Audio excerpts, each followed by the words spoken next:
dramatically. And we are now doing our meeting virtually. Who would have thought that we could do this as easily as we are? We've had several hearings and our meetings are done virtually, and this has become the new normal. So I appreciate everyone getting this together, and hopefully we are reaching. We keep having people pop in. We're up to 47 now, so hopefully our group will grow.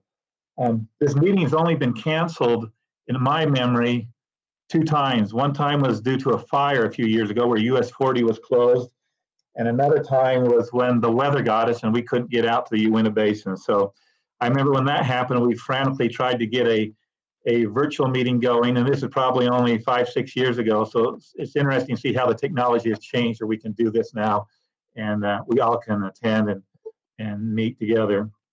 At first we thought, well, let's just cancel this meeting again and not have a July meeting. But the thought was, we wanted to let you know what we're doing at the division, how we're weathering the storm, how the industry is weathering this recent downturn in the industry. And so we decided to do this virtually, and I think it was a very good idea. I'll throw the agenda on there, as you can, let me get that up there.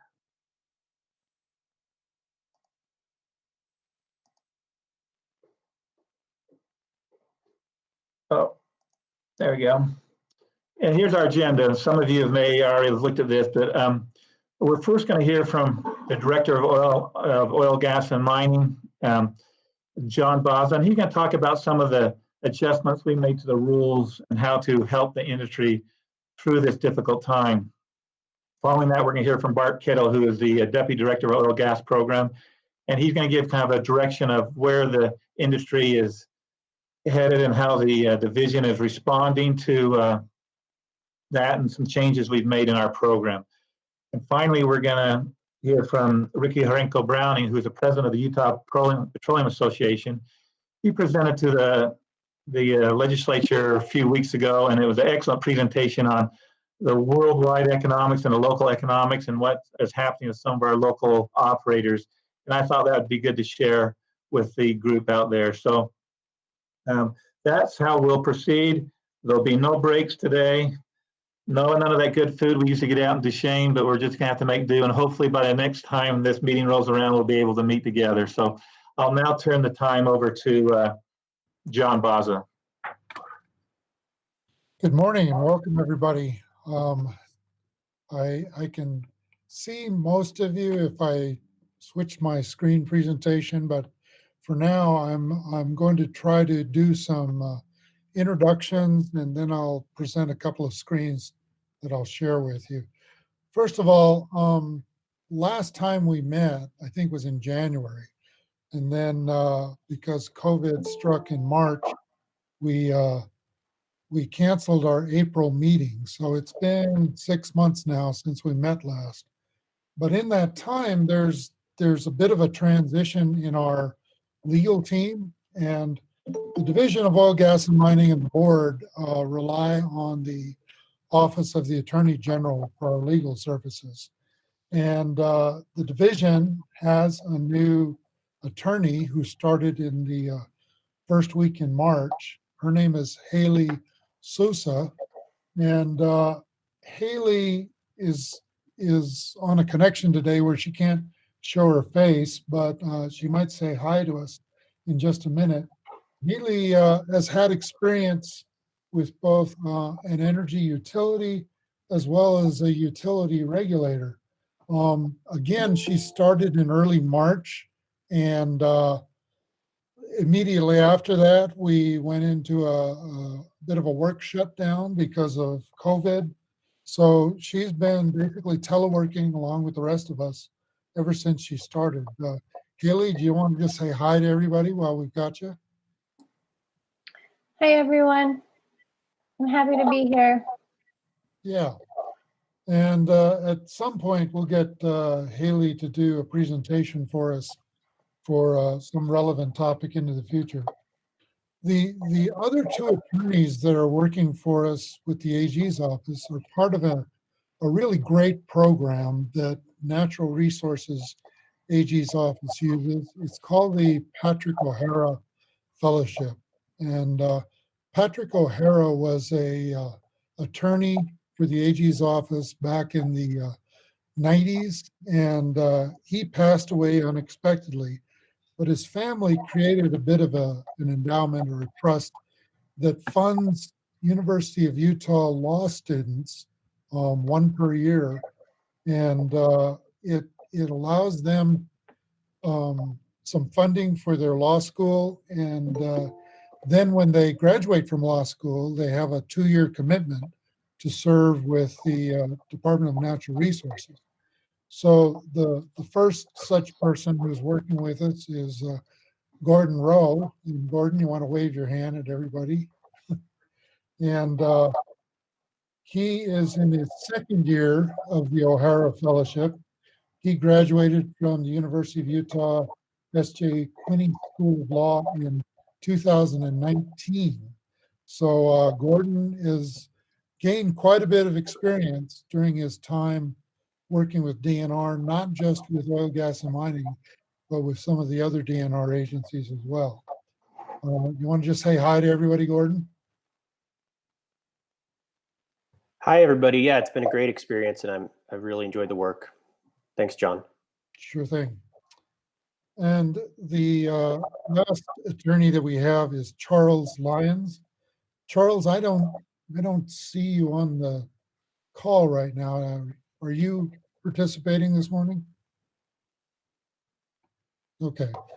Well, Charles is in his 1st year of service with the AG's office, and he's just graduated from the University of Utah Law School this past spring. So we welcome Charles, and he's getting his feet wet in a big hurry with all of the issues we're facing. So the next thing I'd like to go into, and I'll start sharing my screen at this point, is obviously when COVID hit and there was economic turmoil in the petroleum industry, not just from how the virus was affecting demand, but it was a worldwide pricing crisis that we were kind of in the midst of. Rikki did a letter that went to the governor's office, myself, and Sitla, and I'm just going to try to share that if I can. Here we go. No. I think I've got it up here now. Can everyone see this? It is the letter dated March 25th from the Utah Petroleum Association. It's addressed to Governor Herbert, but as I said, it also was sent to myself and Dave Ure at Sitla. But in that letter, Rikki requested that we consider certain things that would provide some certainty to the industry during this time of uncertainty and disruption. And she listed several things that she was proposing. You can see there's a set of items for the Division of Oil, Gas, and Mining, Sitla, and then the BLM. But based on that, okay, I'm going to stop sharing that for a second. Based on that, we took our time to consider what things we could actually do based on the list that she sent us. And we came up with the following items, and this is actually on our website.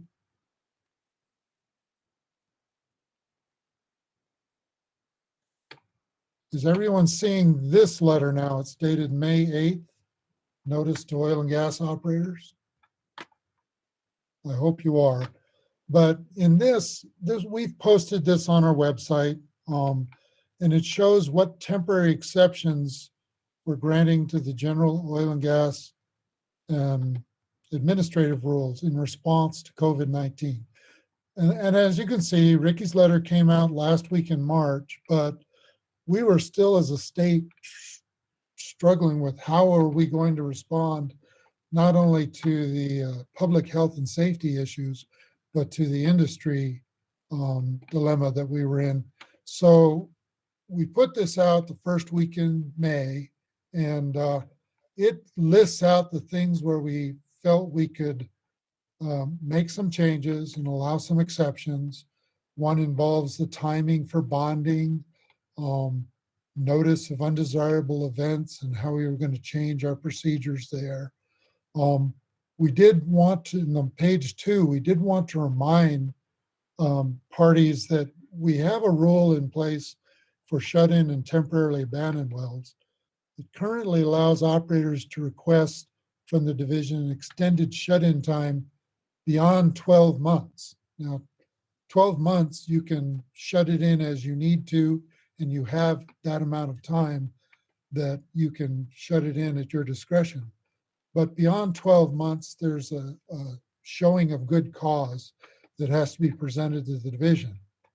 And then the rule also says that after 5 years of extended shut-in, you should plug the well. But we also have an exception language for that. It says if you can show good cause beyond the 5 years, let's say you've got wells that you want to incorporate into a water flood or some other good reason that you want to use these suspended wells, you can show that to the division, and again, we can approve that on a case-by-case basis. So we think that in terms of idle wells, that we do have adequate wiggle room there for people who need to have extended shut-in times.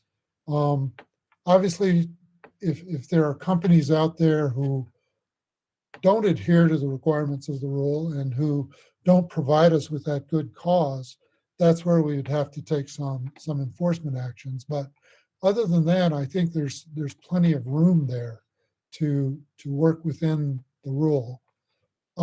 There are 2 sunsetting provisions on these exceptions. One is that if the public health guidelines that Governor Herbert described go to the level of green in the areas of active petroleum activity, and in fact, I think they may have for Duchenne and Uinta counties, or when the market conditions for Utah oil production, including the WTI benchmark, stabilize at January 2020 levels. And they haven't done that. So the sunsetting provision says it would take place when the later of those 2 occurrences happen. So right now, even though we may have gone green in the Uinta Basin, I think we're still waiting for economic situations to stabilize before we sunset either of these, any of these exceptions. So that's what I wanted to present in terms of what we have for exception language. But let me do now, I'd like to go just briefly to our website.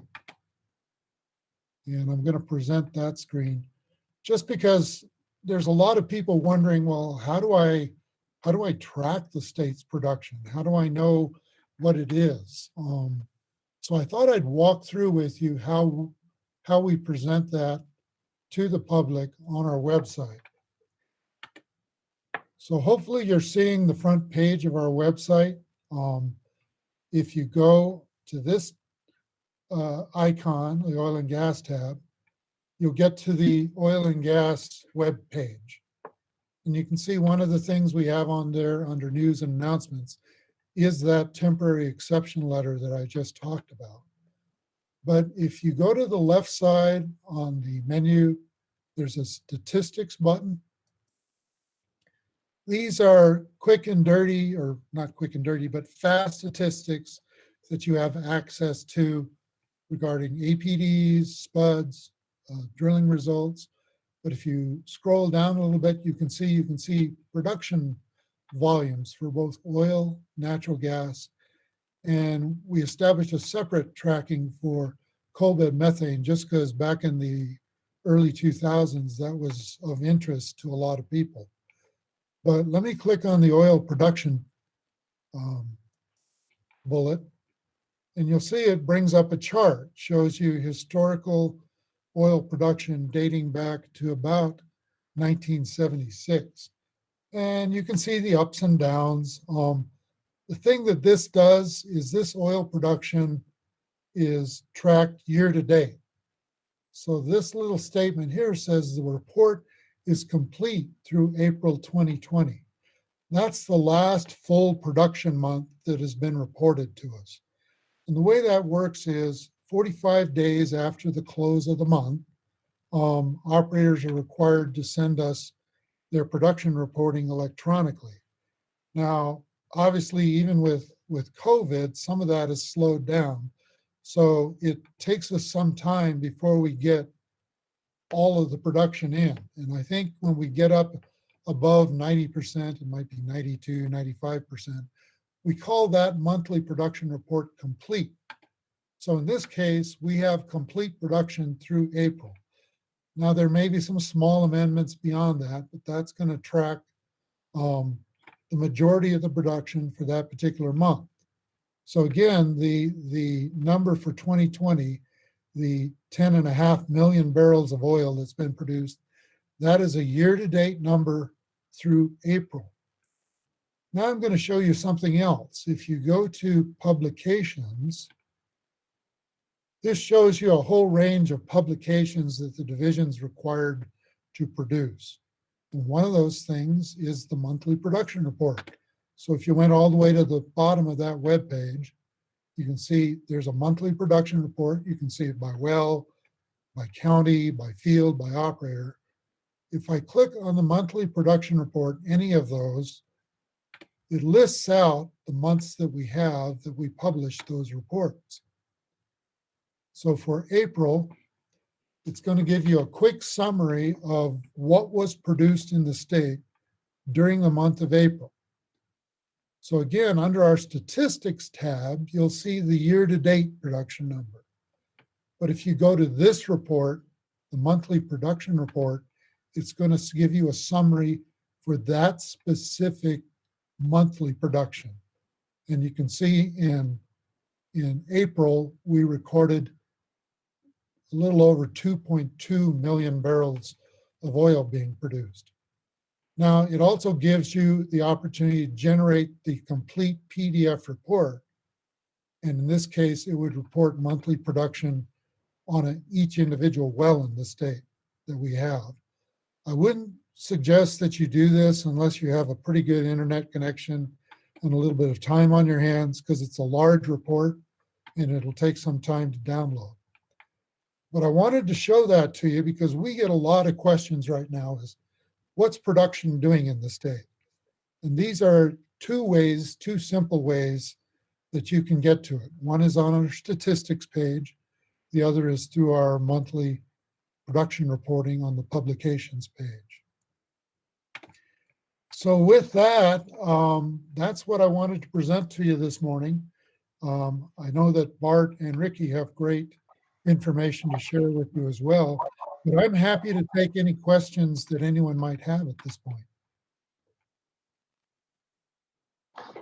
John, this is John Rogers. To the group out there, if you want to ask something, you'll have to unmute your microphone on your own. So if you'd like to say something, you'll be in charge there.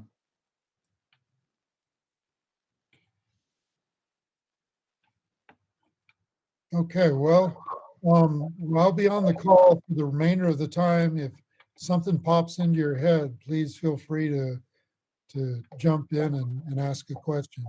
So I'll turn it over to Bart at this point. I think it's the next person on the agenda.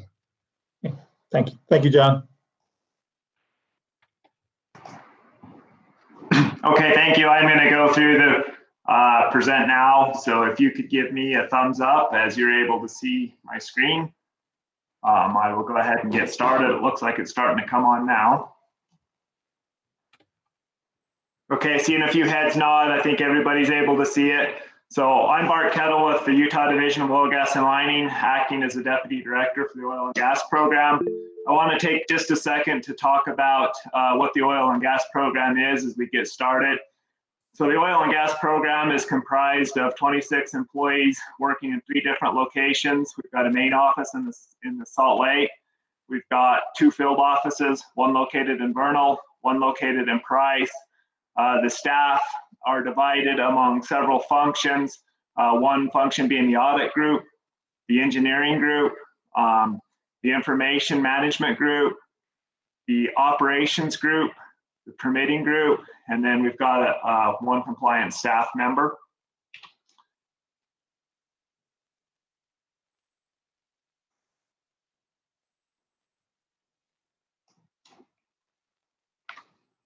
There we go. Okay, so kind of having a couple technical difficulties here, of course. By the numbers, so in the state of Utah, 37,000 wells drilled in the state total over time that are on record at this point. We're currently administering just a little over 16,000 unplugged well bores in the state, so those could kind of be considered active wells, if you will. And this sort of shows the importance of what the program does. These are some of the numbers that we deal with. 2018 versus 2020, or excuse me, 2019 versus 2020. In 2019, 263 APDs versus a surprising number, 118 in 2020 to date. If we look at the next number, the number of wells spudded, 153 in 2019. As of today in 2020, only 20 wells spudded. And currently the drilling rig count in Utah is 0. Production numbers, just to give you a little bit of feel, John Baza talked about that earlier. 80% of the oil production is located in the Uinta Basin in the counties of Duchenne and Uinta counties. And 77% of the gas production is also located in the Uinta Basin. In kind of preliminary fills, as April production reports came in, we did see a production decline. On some level, we're expecting that to continue into May.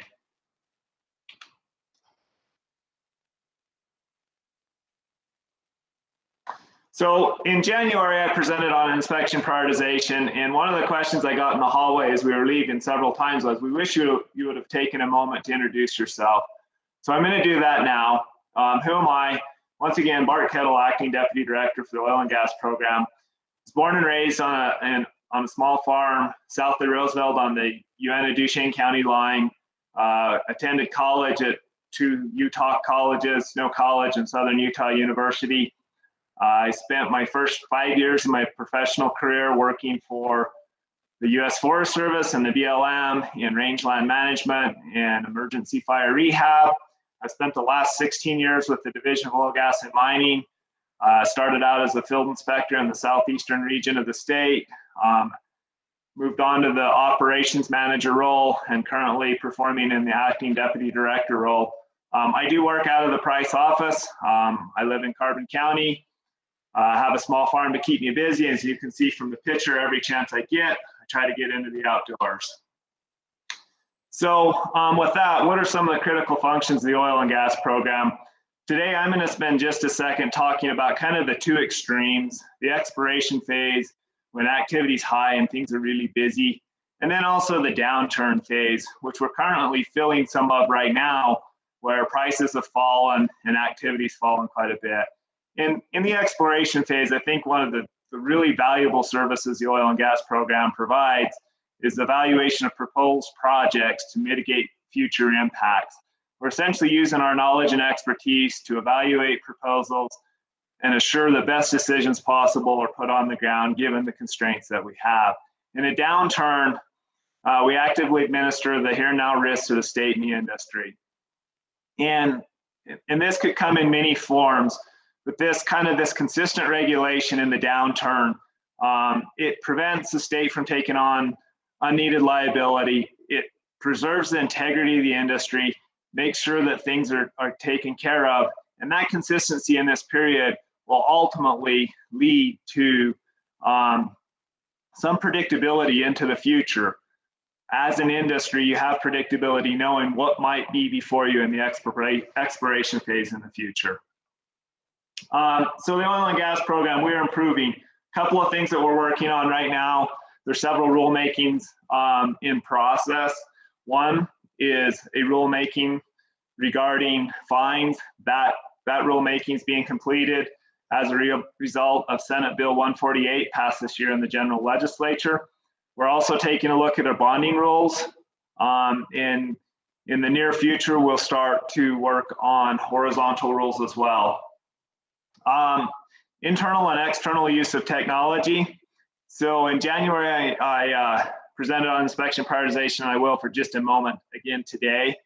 That's one of the internal items we're working on. External use of technology for operators, we're working on a process for APD amendments to kind of automate that process, make it a little more smooth. Improving our sundry notices. Ideally, we'd like to eventually get to a smart form that's interactive with operators as they're filling it out and submitting it to the division. And also deploying a facility sundry to kind of help those operators who have facilities they're operating in the state submit items to the division. We're also in the process of designing and starting to implement more automated and more friendly well completion reports. As I talked about briefly before, we've improved our inspection prioritization. We've got some software that we're using to do that. I'll talk about that in just a moment. And then other items we're doing, we've added a couple staff members. We've had a few retirements. We've had a few people move on. And so we've added several staff members recently. 3 of them, I think that many of you will see in the Uinta Basin, if you haven't already, in the near future. I'd like to give a shout out to Mike Perkins, located in our Vernal office. Mike came to us with quite a bit of experience in the cementing arenas. He's been in the industry for over 15 years, and he's really excited to be here with the division, as we're happy to have him. 2 more gentlemen that are located in the Price office that will also be doing work in the Uinta Basin at times, Travis Gray and Dow Gray. They assure me, despite sharing a common last name, they are not related. It seems like in the oil and gas program, and really in the division as a whole, we like to hire in pairs or in threes. We've got 2 Grays, 3 Marks, 3 Steves, and 2 Doucettes at this point. So we're trying to keep to that theme. Travis came to us with just a little bit under 20 years of experience. He's going to be primarily working in the southeastern region of the state, but he'll also work in the basin a little bit. And Dow Gray came to us with right at 20 years of industry experience. Dow will split time between the Uinta Basin and the southeastern part of the state. So I talked about inspection prioritization briefly earlier in this presentation, and I also spoke about it in January. And to just kind of give a high-level overview, inspection prioritization is basically an evidence-based approach to how we inspect wells in the state of Utah. And so it takes various inputs, some of them being geospatial, some of them being operational. It combines them in a model, and it allows us to see priorities across the state, kind of on a uniform pattern. And so its output is broke down into 3 categories: priority 1, priority 2, and priority 3. Priority 1 wells are represented by a red dot. I've got a note here, red doesn't mean bad. Red just means an inspection's due at that site for our program at this point. And of course, orange dots are middle priority and blue dots are the lowest priority. And I chose this snip just because it shows kind of how the program works. Some of you from the Uinta Basin will be able to identify where this is. It's south of Mighton. And it just shows how drainages, inspections, we can see a township, or excuse me, a section right here that hasn't been inspected.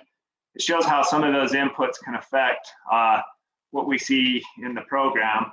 And I want to present on one item. So the number of priority wells in the state, those are the wells that we're going to get to as soon as we're able to. This is just a little graph to show what's happened since we deployed it. We deployed in February of 2020 this year. We started out with about 650 priority 1 wells. That number rose to almost 800 wells. As we've added staff and we started to use the program, you can see a pretty steady decline in the number of priority 1 wells. I'm expecting that somewhere here in the near future, that curve's probably going to flatten out, where the number of priority wells being inspected by the staff and the number of priority 1 wells coming on will probably roughly equal each other month to month. So where do we go next? As I stated, we've got kind of an ambitious plan in front of us.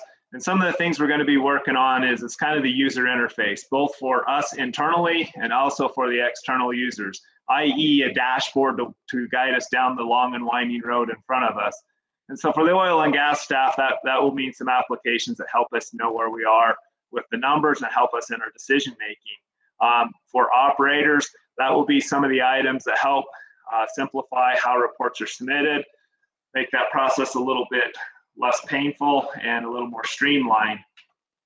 Possible challenges. As everyone on the call knows today, the industry challenges.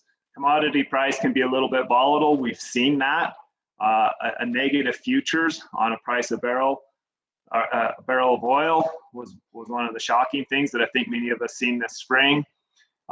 With industry challenges comes funding challenges, both for industry and for the program, the oil and gas program as a regulatory group, where we're funded in part based on production. So that will be one of the things that we've got to solve in the near future.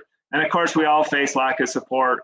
And I think on some level, being able to communicate in the manner that we do through these collaborative meetings is part of how we generate support. We spread our message, make sure that others understand what we're doing and how we're doing those items. So with that concludes my presentation. If there's any questions, I'll be happy to field those now.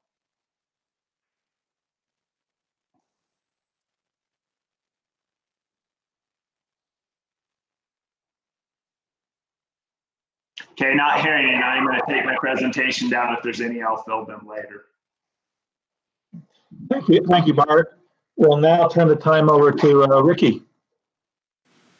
Yeah, hi everyone. Good morning. Can you hear me okay? Thumbs up, good.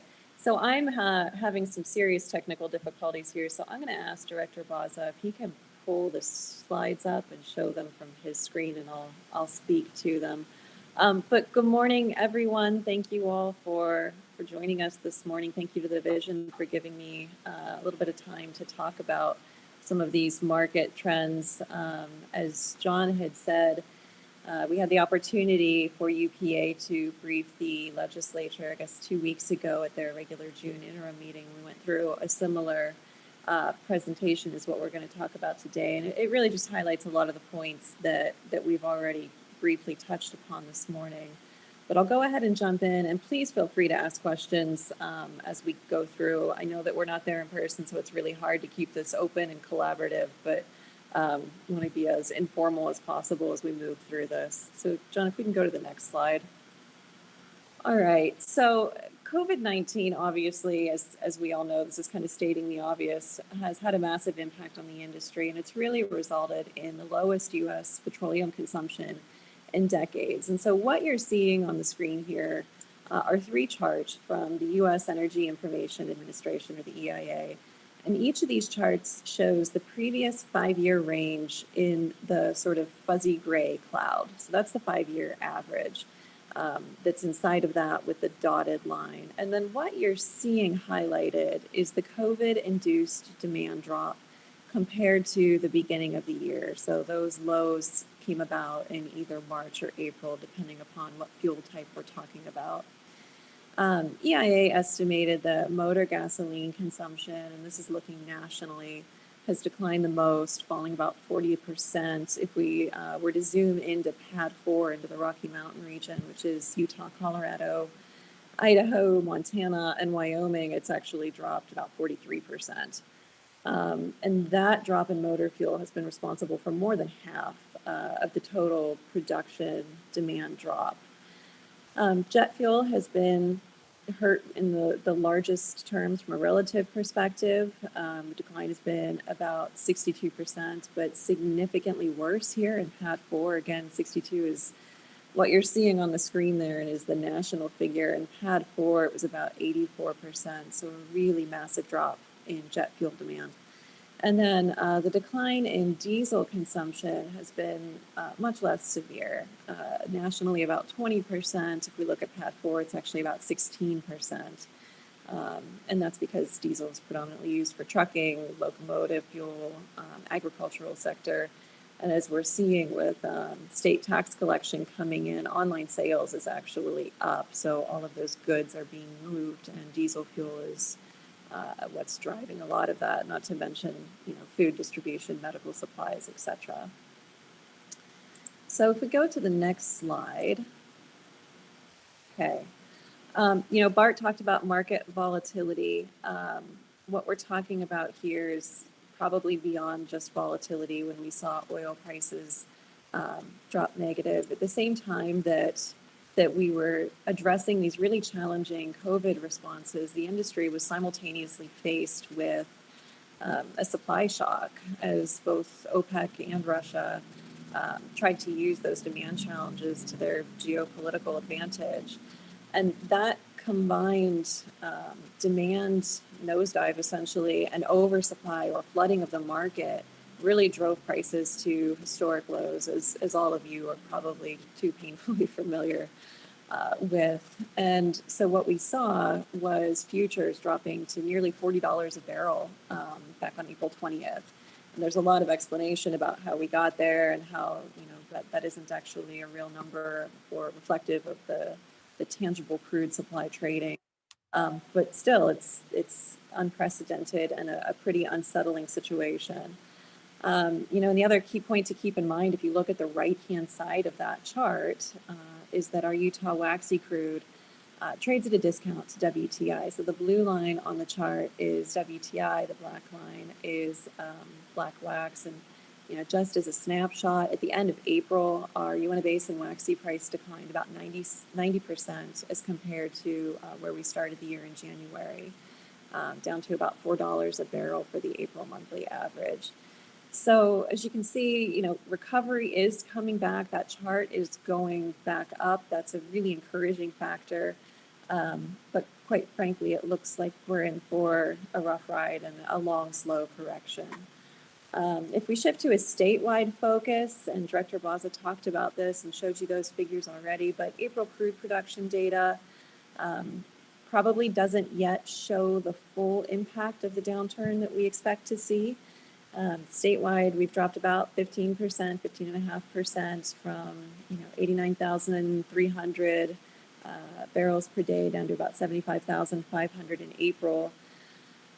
When we see the May and the June numbers come out, I expect that they're probably going to be down a little bit more, not as drastic of a decline as what we saw with the April data, a little bit less severe.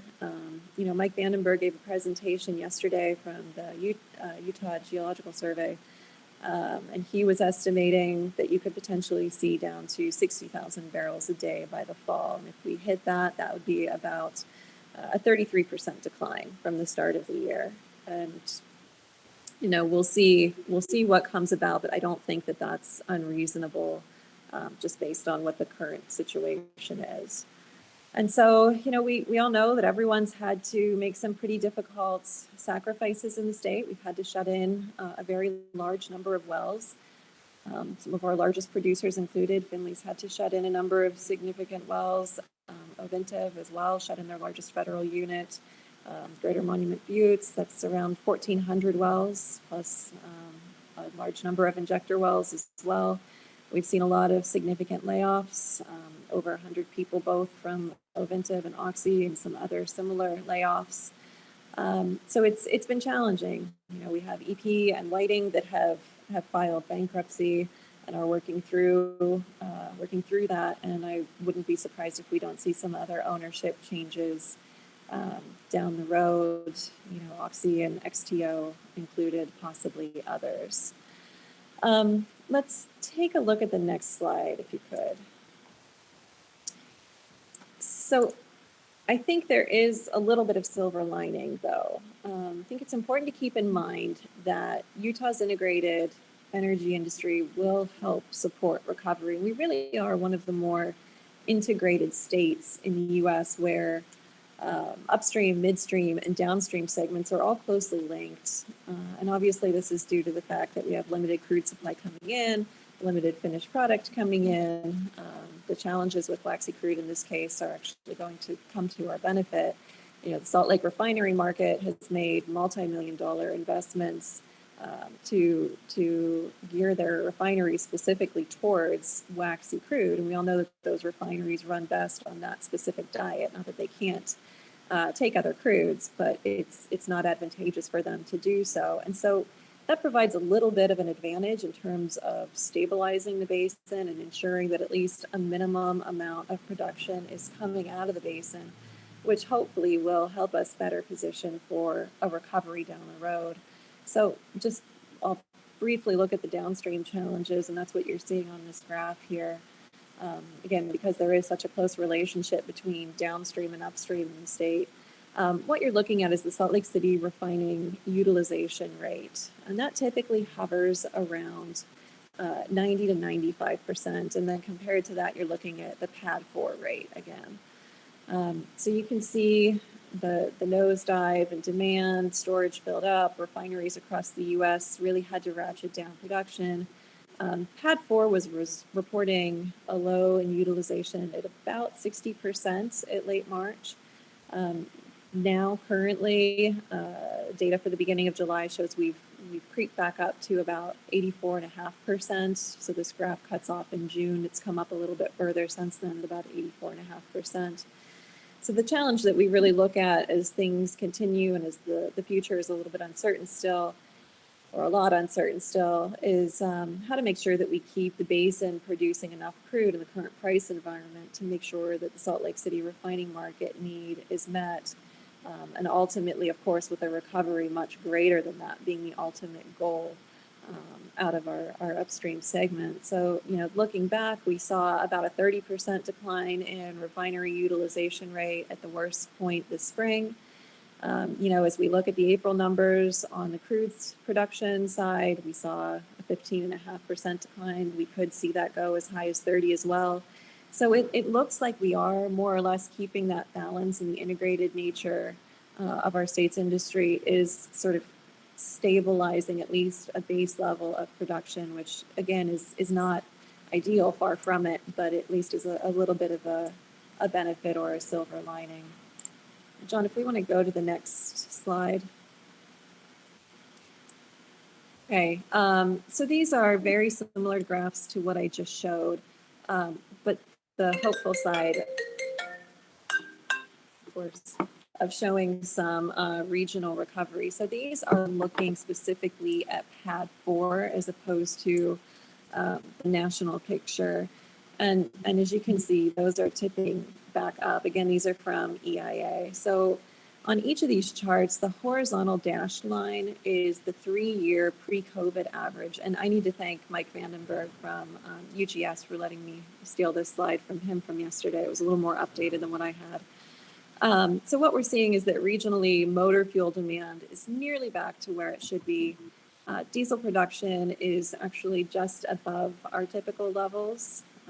You know, I'm not surprised. I know how bad my Amazon habit was before this, and the constant rain of boxes at my door is pretty steady these days, so I'm not surprised by that. But jet fuel is still really lagging. And again, I don't think that there's any surprise in that. I don't know when the last time any of you got on a plane was. It's been quite a while for me, and obviously that's going to take some time and consumer confidence before we see that tick back up. And unfortunately, as we talked about a few slides ago, PADD 4, our Salt Lake region, has been even more heavily impacted by the decline in jet fuel than on the national scale. So that's an outstanding challenge.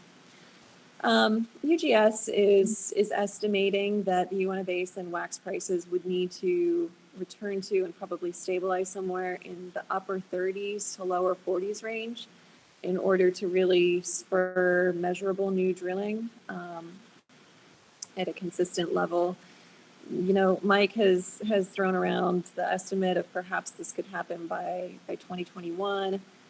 We'll see. I think it's going to be pretty heavily influenced by what happens with COVID this fall and how quickly we can develop and then on a widespread global level deploy a vaccine. My crystal ball is not any better than any of yours.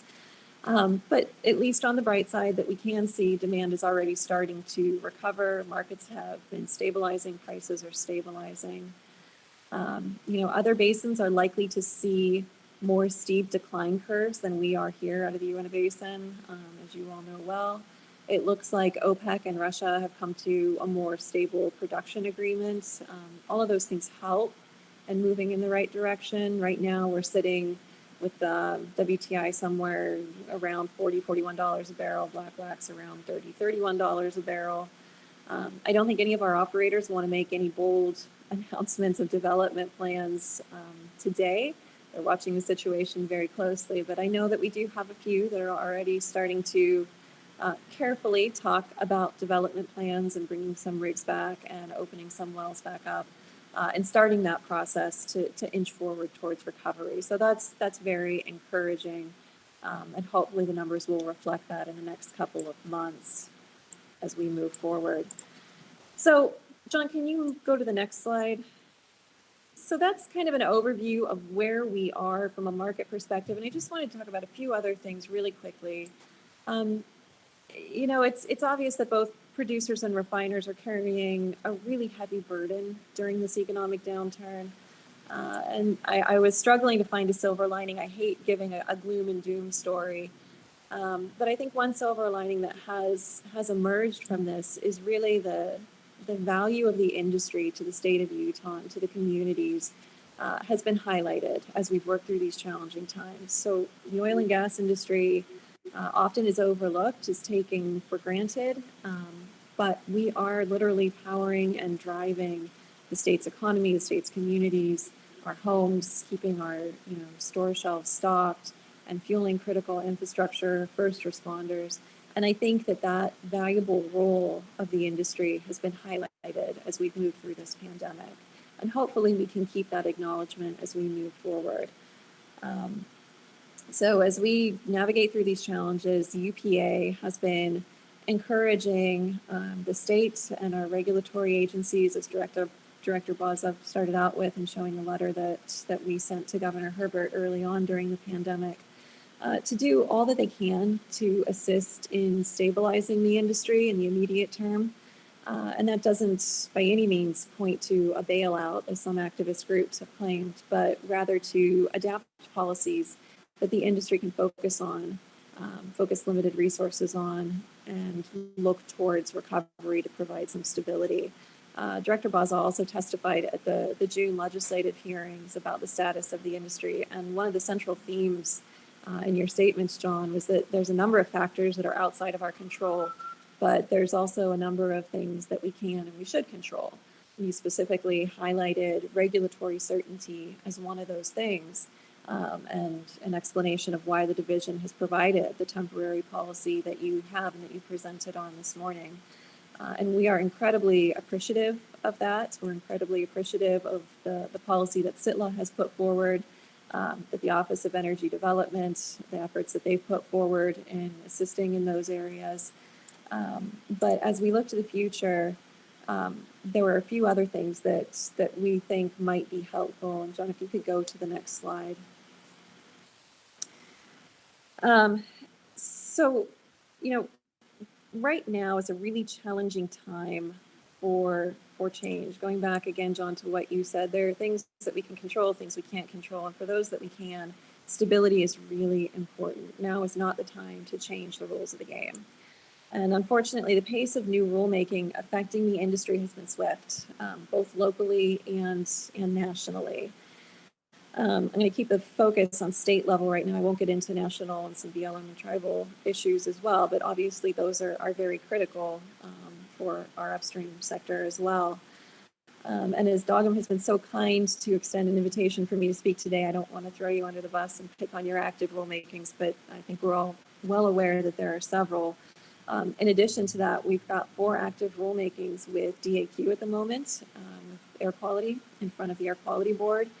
Timing has been challenging. 3 of those were initiated in April, just as we were at the peak of the COVID crisis and response, which, is out of tune with where priorities need to be, to say the very least. And so it's been a challenging time period to have resources focused on these rulemakings, as we're also focused on really difficult operational issues, both to ensure safe operations to respond to COVID, as well as to address our changing operations and dealing with shut-ins and how to progress those in an orderly and safe manner. Some of these rulemakings, in all fairness, have legislative timelines or timelines dictated by EPA, and those need to progress, no question. Other changes, like things such as changes to stack testing rules or penalty assessments, which are some of the DAQ rulemakings, probably don't need to progress right now, as our industry is really grappling with some other fundamental challenges and resources are stretched very, very thin due to the necessary layoffs in response to the economic environment. So one of the things that we're discussing and trying to figure out is, can we pause some of these new rulemakings? What really needs to proceed right now? What should be prioritized? And what can wait until the industry has seen some recovery? Similarly, as producers are already in the very difficult position of having to shut in wells and look at these large-scale layoffs, now is not the time to increase agency fees. I understand everyone is tightening their belt and is in a very difficult position. The agencies, Division of Oil, Gas, and Mining, DAQ, all state agencies have been asked to provide 2%, 5%, and 10% budget cut scenarios. And those budget cut scenarios raise a concern about the prospect of having to increase agency fees back on the industry in order to address budget shortfalls. So we would strongly encourage a pause on any new fee increases, at least for a certain period of time, or at least request that those have to go in front of the legislature prior to approval. But to counter that and to offset that, and Bart mentioned some of the challenges that the division is facing in terms of agency funding and stability. One of the things that we are talking about with the legislature and with the division is how we could reallocate some of the severance tax back into the agency budgets to provide a more stable agency budget. The legislature in the past has directed state agencies to consider how they can be more financially self-sufficient, and in some cases that makes a lot of sense. I think in the oil and gas industry that's a little more challenging, and the agencies operate differently than some others. Giving the agencies the direction to be self-sufficient and run like a business, I'm sure, was meant to ensure that they take a hard look at their expenses and efficiency. The challenge is that they don't get to keep the revenue associated from their activities like a business typically would. The revenue instead comes as taxes and royalties, and the largest portion of that goes back into the state's general fund as severance tax, rather than being reinvested back into the agency for their capacity building and their budgetary needs. And so it results in agencies really often being stretched, having to go back to the regulated community to increase fees, and going back to the legislature to ask for additional general funds, which is challenging to say the least. And John, I'm sure that you're probably shaking your head on that. So looking at the medium term, we are trying to see if there's an opportunity to reallocate some of that severance tax back into agency budgets to provide a little bit better stability. And we think that's something that's going to be beneficial, not just for the agencies, but for the industry. We need our agencies to be staffed and well-trained, not saying that they're not, but as we continually have to address budget cuts, it becomes more and more of a challenge. So, there's no doubt that this downturn is not only hard on the industry itself, on the communities that have been impacted, but also on the state, on the agencies, on our general fund, SITLA, CIB, local communities, municipalities, tax bases. All of these things suffer when the oil and gas industry suffers. In the past, the industry has contributed between 10 and 15% of the state's GDP. And it really is in all of our best interests to have a healthy oil and gas industry. And as I said, we're starting to see stabilization, some silver linings coming out of this. Or hopefully that folks are understanding that really collaborative nature of the oil and gas industry, providing for our local communities and for the states. And hopefully we can continue to all work together as we have been so far to ensure a stable recovery moving forward. And I think I've taken up more than enough time, so I'll cut it there. Any questions or thoughts?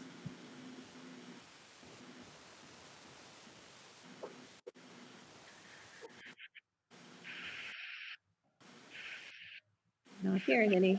think I'm done. Okay. Well, thank you, Rikki. Appreciate that. We appreciate everyone and the thoughts that they put forward and the communication we gained today. Now is the time for our collaboration, and this might be a little awkward being done virtually because I usually look out in the audience, see who's there and who would like to participate. But this is something that's very important as we gather as a group to talk about issues that are pressing in their areas. So I'd like to start with Duchenne County. Is there anyone from Duchenne County that would like to say what's going on there and how's it affecting them? Usually have a county commissioner or two present.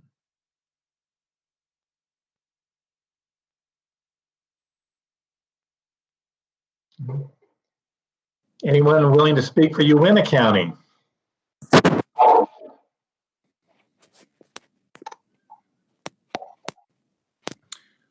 Hi, can you hear me? This is Greg Todd, Duchenne County.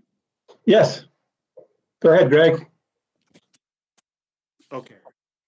Sorry, I was trying to, I've got CIB on the other computer too, so it's crazy time today. So, well, Duchenne County is just sitting, waiting to see what happens. It's a mess. There's no doubt about it. Frustrated with all of the things that have occurred. We'll see how we come out. We're expecting our budget to be cut quite a bit, and we'll have to play with layoffs and reduced services. We'll just see what happens. Well, thank you, Greg. We appreciate your support and all you do out there. John, before you move on, I don't know if anyone with Uinta County will speak up, but maybe Commissioner Todd knows, is there still being planned a Uinta Basin Energy Summit for the fall? I saw Brad Horrocks was on for a minute. We had that discussion a little bit yesterday or the day before, and I think they are still considering it in an abbreviated form of some sort, but I don't know. This is Dorothy. Sylvia, we wanted to see how this went today. We're thinking maybe doing a webinar. Okay, thanks. Okay. Did anyone from Uinta County want to add anything?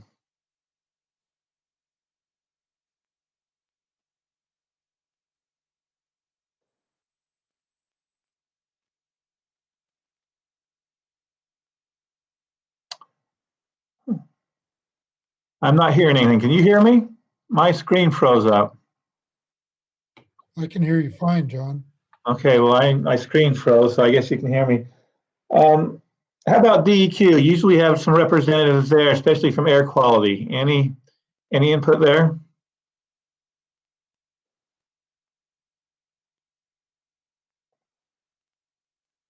Okay, I saw Seth Lyman's name pop up on my screen.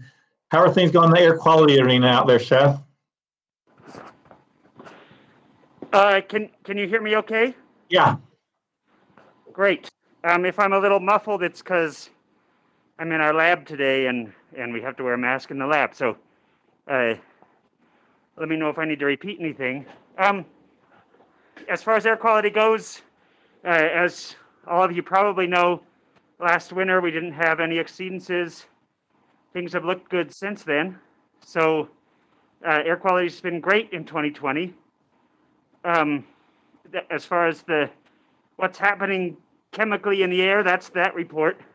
We received funding from the Division of Air Quality to measure emissions, characterize emissions from oil field engines, specifically for artificial lift engines or pump check engines that are out in the basin. And so we'll probably be contacting some companies about that. We of course, need cooperation with the industry to get that project done. So that's one thing our group is focusing on right now. Okay. Well, great. Thank you for your input. You bet. Okay. How about the Ute Indian tribe? Do we have any representatives there that'd like to speak?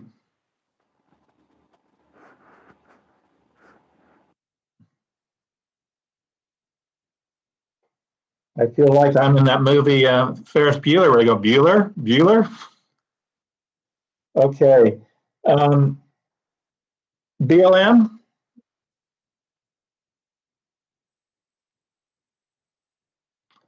Well, I guess we'll leave it at that. Or is anyone from the operations side like to speak to anything that was covered today?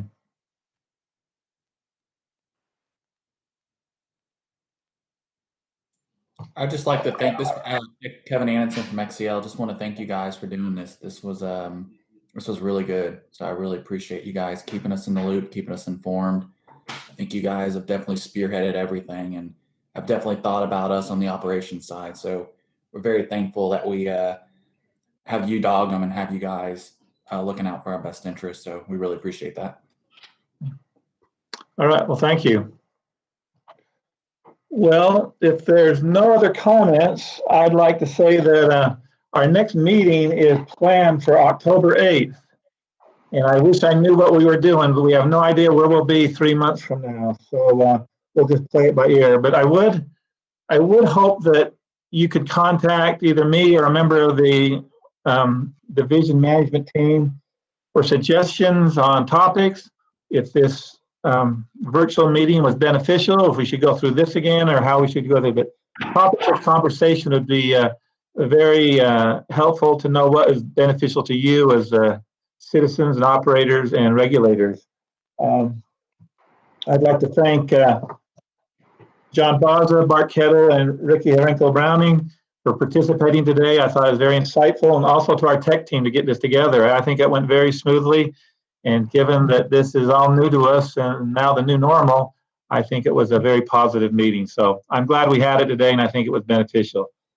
So unless anyone else has anything to cover, we'll close there, and hopefully we'll see you soon. Yes. Hey, John, this is Bart Kettle. I would like to just really quick, before everybody jumps off, thank everybody for participating. Kind of as we were planning this, we didn't really know what participation would be or how this would be received. And I think I would have to say for myself, and probably speaking on behalf of the division as a whole, we're really kind of surprised how many people participated. And I think maybe that shows the value of it even as a virtual meeting. So just kind of a quick shout out to thank everybody for participating today. I'm done. Yeah, I saw a high. We had 70 plus online, which is far more than I expected. So we appreciate your support, and anything we can do to help you, please contact us. So with that, we'll conclude our meeting, and appreciate all your help. Thank you. Thank you.